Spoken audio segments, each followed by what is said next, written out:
Welcome to episode number 216 of the Beyond Social Media Show, the podcast for all of you marketing, advertising, public relations, and communications professionals. We are recording live on YouTube on February 1st, 2018. A bunch of topics to talk about this week.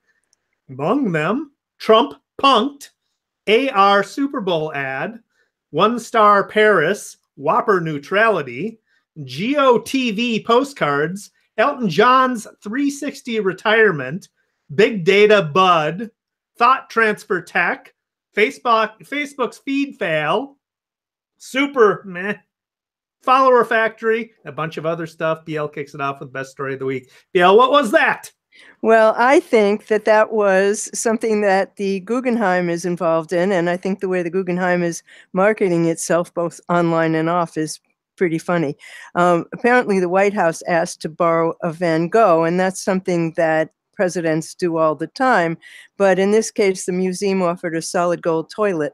And the chief curator is Nancy Spector, and she's very active in social media, on Instagram, on Twitter, and on the Guggenheim blog. And she was polite but firm. She said that they could not accommodate a request to borrow a painting by Van Gogh for the president and Melania Trump's private living quarters. Instead, another piece of art was available. It was nothing like a landscape with snow that they'd asked for. Instead, there was an 18-carat, fully functioning solid gold toilet, the creation of contemporary artist Maurizio Catalan. And it's actually an interactive work titled America. And critics have described it as a pointed satire aimed at the excessive wealth in this country. So she made her political views very clear in blog posts, tweets, and on Instagram. And she included a photograph in her email to the Trumps of the toilet, quote, for your reference. And this particular toilet, which apparently has more than $1 million worth of gold in it, was exhibited for a year in the fifth floor restroom for the public to use, and there'd be lines around the block. And the artist didn't want to say anything about whether it should be loaned or not loaned.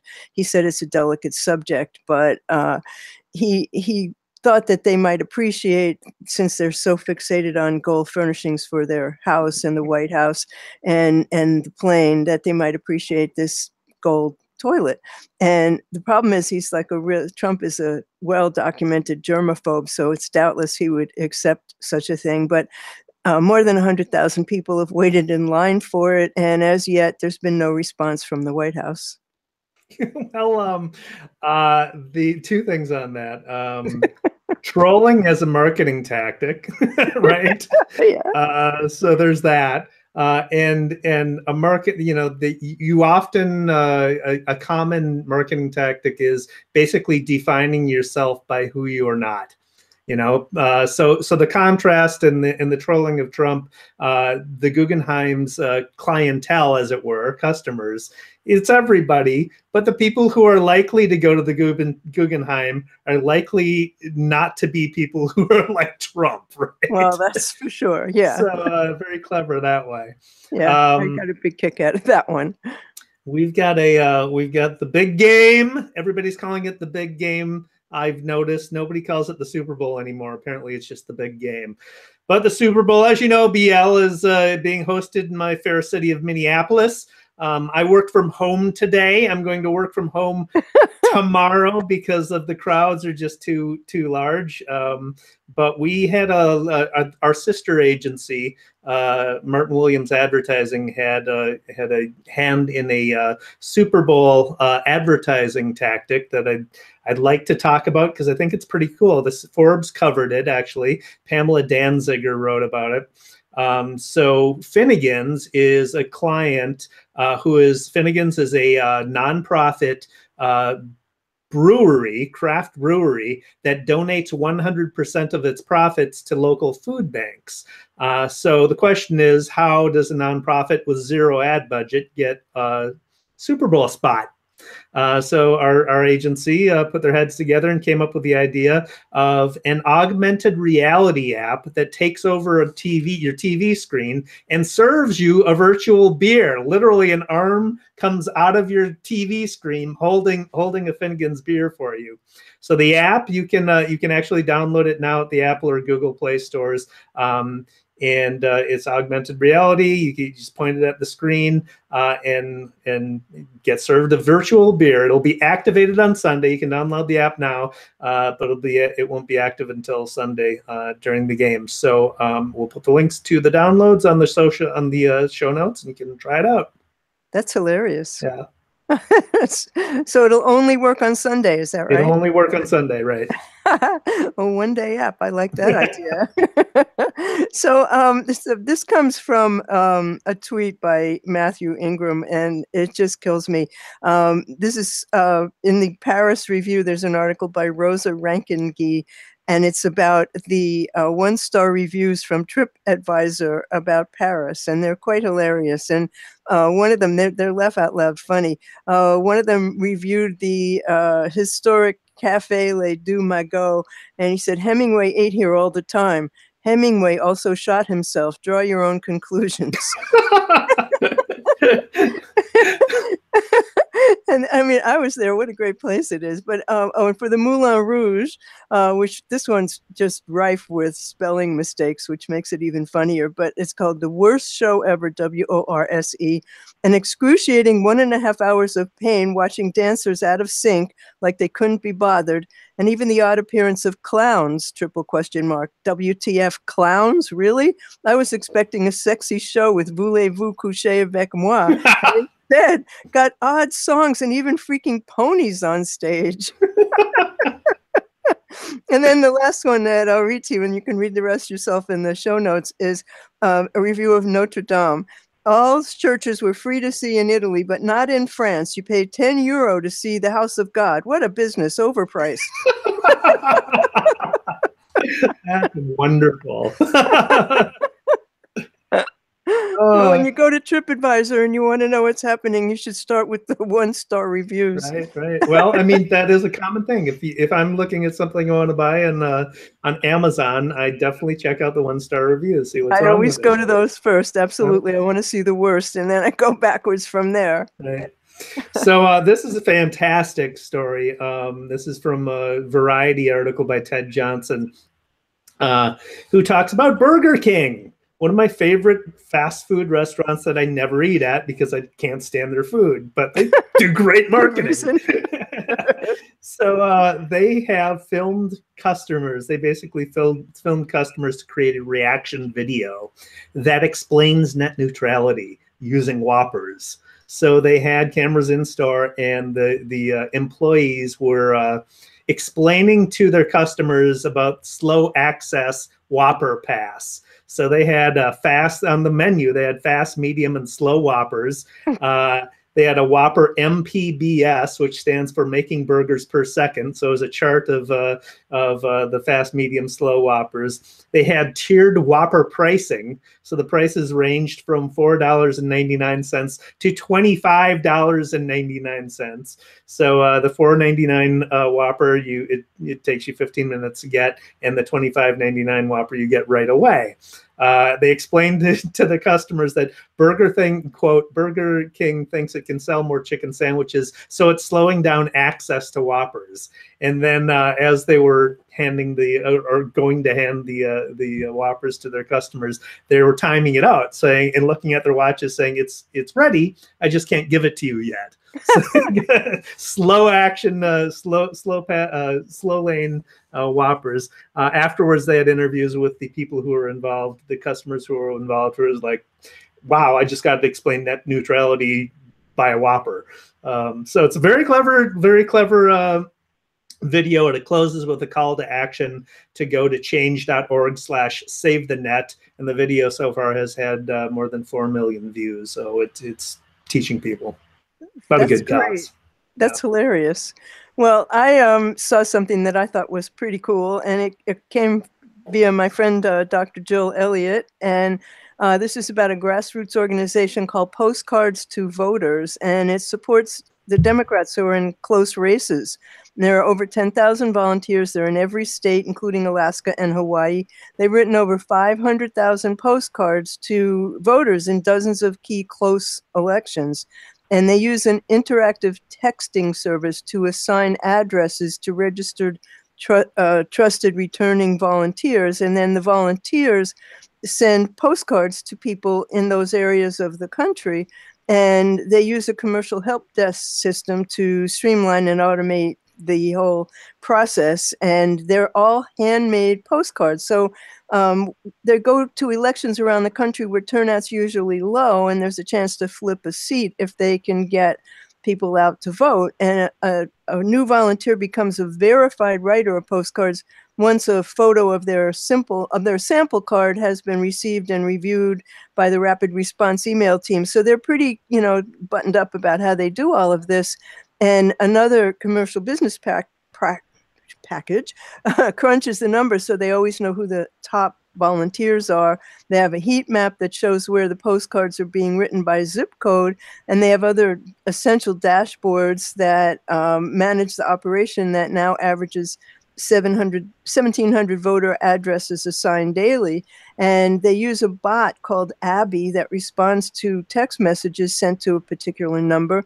And so they're very technologically savvy over there, and you can register and ask to be part of the team. And then once you're approved, you can start to send out your postcards, and they send beautiful hand-done postcards. You can use the ones that, you can download ones that people have made, or you can make your own and add them to the mix. So I think it's a wonderful grassroots effort.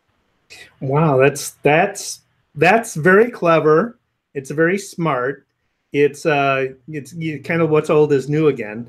Exactly. Direct mail nobody does direct mail anymore. So using that is with the human touch of handcrafted postcards, likely to get people's attention. They're going to pay attention to it. I'm interested in whether who they're sending it to. Do they have?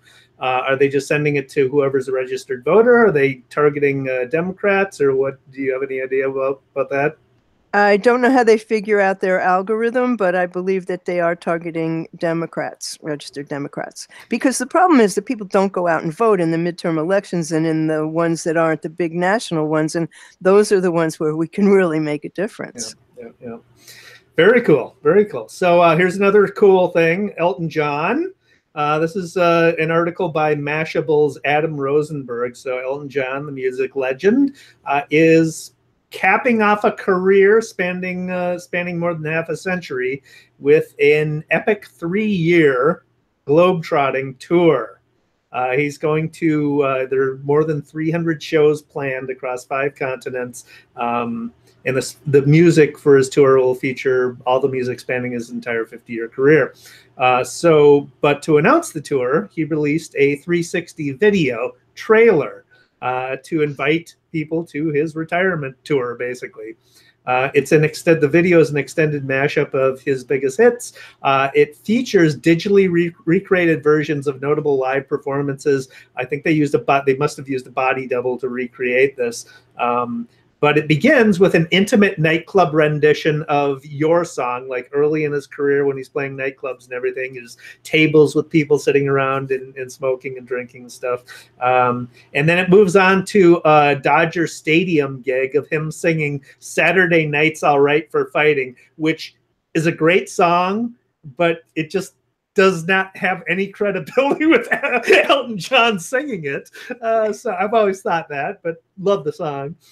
And then it goes on to an animated sequence that features Rocket Man. It's just fantastic illustration of a 360 video. The tour is called Farewell Yellow Brick Road Tour, and tickets go on sale tomorrow. You can buy them through eltonjohn.com.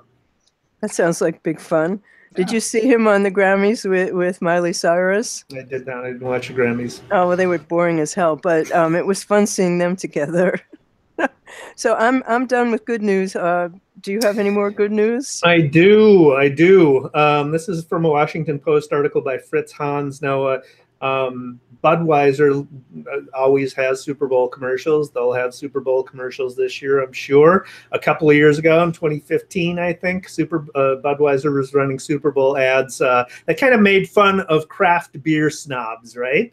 But with the sales of hoppy IPAs continuing to surge, and with sales of light macro brews like Budweiser and Bud Light dropping, Anheuser-Busch InBev is kind of recalibrating their approach. The The article talks about them buying up as many craft beer rather than buying up as many craft beer producers as possible. They're using their resources to buy data through a division called ZX Ventures. So this division was launched in 2015, and they've invested in e-commerce delivery systems, in beer rating apps, in home brew suppliers, and all of these investments are providing data that can tell them about trends to get them ahead of the market. So they want to know everything basically about purchasing patterns and decisions. What are customers looking for? What influences they're thinking? How can they make it easier for Anheuser-Busch to get their products into people's hands, essentially? And what are the growth opportunities? So by purchasing home brewery suppliers, they know what types of beers that are likely to be popular before they hit the mainstream, right? Who's brewing what in their kitchens, and that's going to be the leading edge of what's popular, probably. By purchasing Rate Beer, the beer rating app, they've got it's a 17-year-old international beer rating site. There's tons of data about beers rated and places rated, so they can understand consumer demand. Are more people giving high ratings to saisons in London than Los Angeles, for instance? The most highly rated bars in the Southeast. Which beer styles have grown the most in the last year? So it's a very, very smart approach to understanding the market and getting insight into where the market's going. Whether they capitalize on it is another question entirely. Not a Bud Light fan or Budweiser fan, but I found this article fascinating. Well, people who are into beer, like my brother and my sister-in-law, they pride themselves on finding beer that nobody knows about. Right. So that wouldn't be Bud, you know? No, not at all. In Minnesota, we have the U.S. Census Bureau actually released data that compared stats for New England and Philadelphia and Minnesota because of the Super Bowl here. And we have more breweries in the Twin Cities than they do in Boston or in Philadelphia. I was kind of surprised, but then I thought about it, not really, because we do have a lot of breweries here and good beer. You know, beer's just not something I've ever liked. Need to try good beer. Well, okay. Do you have more good news? We'll save that till next week. Let's go on to the worst. Okay, well, I have to say the worst thing that I saw this week, and the source of this one was Donovan Slack in USA Today, and you couldn't help but notice if you watch the State of the Union, Trump was clapping for himself. That was the weirdest part of it, and it wasn't the first time. Fortune reported on him applauding himself on Super Tuesday in the 2016 election. So regardless of whether you liked it or didn't like it, you couldn't help but notice that every 10 seconds, every time he stopped talking, he applauded himself. And because he was so near the microphone, it was really loud. And it became, the longer it went on, and it did go on forever, really, really distracting. Oh. Well, it's not odd that he would be applauding himself. I mean, that's pretty much all he does when he talks. Yes, so, I mean, truth, yeah. adding the clapping is not really much of a but it trended stretch. On Twitter, you know. Trump clapping trended on Twitter, which was so I wasn't the only one who noticed it, which was very strange. So I could put this, I actually had this one in the best before I switched it to worst, so I could go on either one. This is based on City Page's articles by Emily Castle and Mike Mullen, as well as a Pioneer Press article by Dane Mizutani. And it's another Super Bowl story. So it starts with my own story. Me and my friends watched the Vikings play in the championship game against the Eagles together. We went out to a bar and watched it. And my friend, being the really nice guy that he is, invited a friend of ours who is an Eagles fan to join us to watch the game. And this friend brought a bunch of his own Eagles friends, and they were all nice and everything to begin with. It's going to be a close game. Your team can easily win, blah, blah. They're very, very pleasant. But when the Eagles scored the final touchdown that broke the Vikings back, one of them jumped up and jumped in my face and was like, yeah! In your face! Complete assholes. They were invited to watch the game with us, and they just were completely assholes. So before that, I had no opinion about Eagles fans. Now I have very strong opinions about Eagles fans. After when the Vikings won the game before they played the Eagles, there was a 99-year-old woman who was a Vikings fan who attended that game, and she became the darling of the media, and they sent her to Philadelphia to watch the Vikings play the Eagles. But there were Eagles fans who were holding up banners. Her name was Millie, so the tagline was Millie to Philly, right? They were Eagles fans when she arrived holding up banners that said, F Millie. Who does that to a 99-year-old woman, right? Finally, there's all kinds of videos online of Eagles fans throwing cans at Vikings fans who tried to attend the game in Philadelphia, throwing beer on them, et cetera, et cetera. So there's all this stuff going on. One bar, actually it's not a bar, it's an event center, took advantage of that fact, and they put up a sign that offered Philadelphia Eagles fans, while they were here in the Twin Cities, a free beer to be thrown on them. So, did anybody volunteer? I don't know if anybody volunteered, but they got a ton of earned media for as a result. So that was rather clever. And then I read an article in the New York Times by Frank Bruni, who basically made the argument that we got the Super Bowl we deserved. We Americans got the Super Bowl we deserved. The New England Patriots, who are their owner, their head coach, and their quarterback are all Donald Trump fans. And then the Eagles, whose fans are notoriously horrendous people. So I'm framing it as it's the traitors versus the deplorables. Okay, well, and who do you think is going to win? I don't even care. I'm not watching. You know how much of a football fan I am, DL. I'm not going to watch. I don't care. I hope they both lose. Well, they can't both lose, I hate to tell you. Yeah, unfortunately, that's the case, yeah. Yeah, so you're having to live with them for the whole week now, right? Well, thankfully, I can work from home the next 2 days, so yeah. Not fun. So I could have put this in good or bad as well. I'm not quite sure where it really belongs, but for the first time, Facebook usage is falling in the US as it starts tinkering with the news feed. And there's a couple of sources that I'm quoting here. One is The Verge, Jacob Kastranakis, and Engadget Violet Blue, and then Mark Zuckerberg himself and his blog posts. And I'm not liking Facebook's new algorithm, and apparently I'm not alone.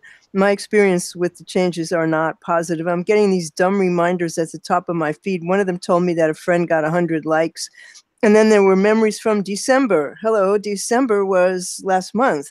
And other sort of inane reminders. And after a few months of tweaking the newsfeed to make it more personal and harder for fake stories to spread, Facebook announced that overall usage had dropped by roughly 50 million hours every day. And Zuckerberg, in advance of releasing the most recent financial results, said in the long run the changes are going to be beneficial, but he said it was expected. And then yesterday he said in a post on Facebook, our focus in 2018 is making sure Facebook isn't just fun, but also good for people's well-being and for society. We're doing this by encouraging meaningful connections between people rather than passive consumption of content. Already last quarter, we made changes to show fewer viral videos to make sure people's time is well spent.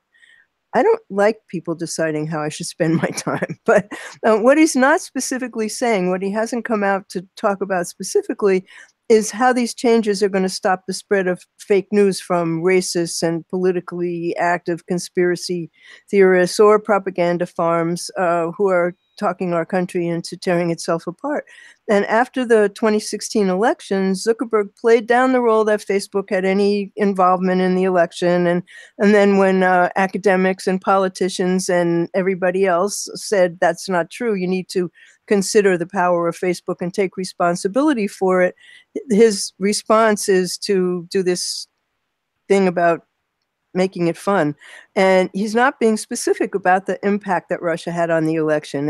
And Violet Blue said in Engadget, at this stage, Facebook could lead a master class on how not to solve the fake news problem, deprioritizing actual news organizations and instead highlighting the InfoWars story about eating Tide Pods that your racist uncle shared and commented on 5 times is his latest hasty missive into what they're going to do. And that just doesn't really cut it. But of course, Facebook's not alone in being called out on its relationship to the results of the election.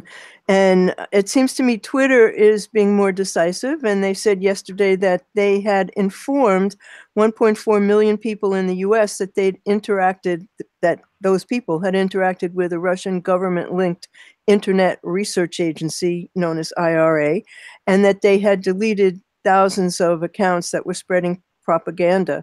So it remains to be seen, whether all of this is going to play out in the 2018 midterms or in 2020, if anything really can be done about all of it. But in the meantime, don't worry about Facebook's numbers, because they jumped up 40.6 billion in 2017 from 27.6 billion in 2016. So whatever they're doing, it's not seeming to affect their bottom line, although brands, and there are 60 million brand pages on Facebook, are scrambling to figure out where they fit in and how they fit in the new algorithm. It's kind of a mess, if you ask me.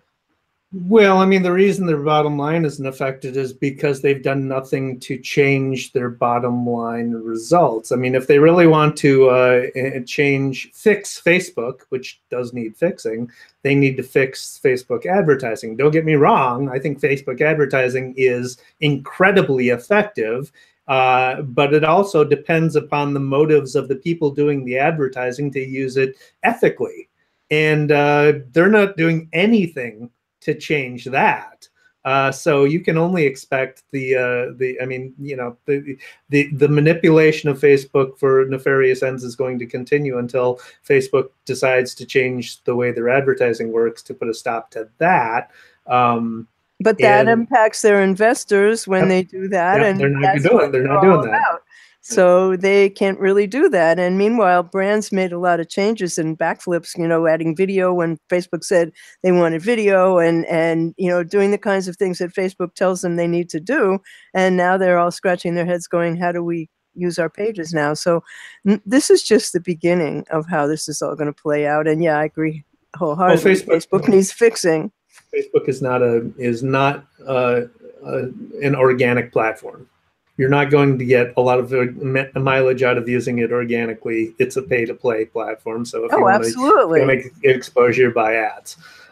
Absolutely. And that's only good for the bottom line. I think Twitter's being more forthcoming in the actions that they're taking. Now, Twitter needs some fixing too. We all know that. But, there's a big mess here, and this is not going to change in time for the next election, in my opinion. So one thing that Twitter needs to fix is their follower bots, the follower farms. They're selling tons of followers at a penny a piece to people to explode their follower numbers. There's a fascinating article. It's too long, must read, in the New York Times by Nicholas Confessore, Gabriel Dance, Richard Harris, and Mark Hansen. I won't go into it all, except that you must read it. We'll put a link to it on the show notes. And it's a fascinating look and in-depth look at follower factories, how people build up their followers, and if you are doing influencer marketing, it is buyer beware. You need to really investigate who your influencers are, because a lot of people are just making themselves look like they're influencers by buying all these followers that aren't going to do you any good if you work with an influencer who's just got a bunch of bots following them. So, well, that has to do with celebrities, and that just happens to have a whole lot of influence because people are willing to do that. And how are they going to police that? I don't know the answer to that. I don't know if anybody does at this point. So are we on to shiny new stuff? We are. Go ahead. What do you got? Well, Joan Stewart, who's always coming up with wonderful things, she's the publicity hound. She pointed out a research library at the University of Texas. It's Austin's Harry Ransom Center, and they're in the process of digitizing 10,000 old movie posters and making them available online. And they go from the silent era until today. So far, you can download 500 in high resolution. Many of them are in the public domain, so it's up to you to check to see whether they are or not. But the other resource that they have at the Ransom Center is it's called the Watch File, Writers, Artists, and their Copyright Holders. And that's a database, this is a great thing, of copyright contacts for writers, artists, and prominent figures in creative fields. So we'll have the links to both of those in the show notes, but those are the answers to a lot of questions.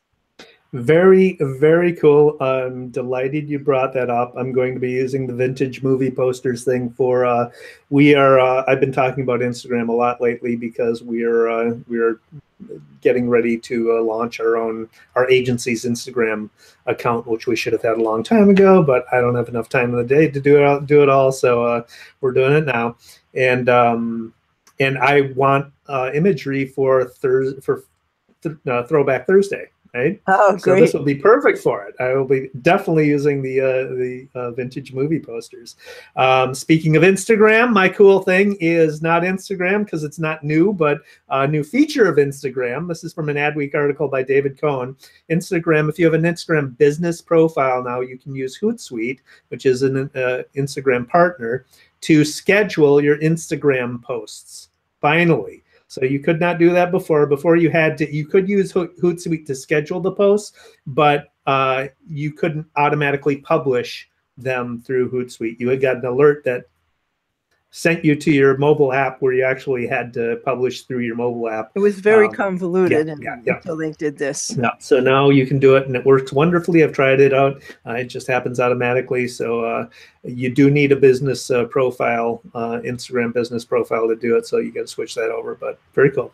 It's also an app I should have included that allows you to, now you can post from your desktop as well as from your mobile. It's a different app. Does that bring us to projects? I think you have one. I do. This is an agility PR article by Dave Yonkman, who talks about how PR agencies will make money in 2018.